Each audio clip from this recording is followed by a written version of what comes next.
Guys আজকে যাব গ্রামে। আর আমি এতগুলা মাছকে এখন নিয়ে যেতে পারবো না, কারণ গ্রামে যতবার যাই সব মাছ মারা যায়। তো এখন এগুলাকে রেখেই যাব।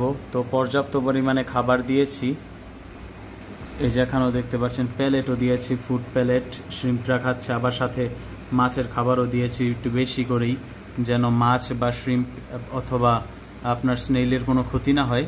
তো আপনারাও গ্রামে টামে যাওয়ার সময় অথবা যদি 2-3 দিনের কোনো ব্রেক নেন তাহলে মাছকে পর্যাপ্ত পরিমাণে খাবার দিয়ে যাবেন, অথবা 3 দিনের বেশি যদি ব্রেক নেন, ধরেন 5 থেকে 10 দিন, তাহলে হচ্ছে বড় বড় টাইম ফুড প্যালেট পাওয়া যায়, বা ওইটারে কী জানি বলে আপনার ভ্যাকেশন প্যালেট।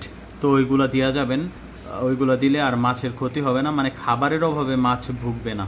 সো এটাই বলার ছিল। আর মাছের কন্ডিশন দেখতে পাচ্ছেন ভালোই।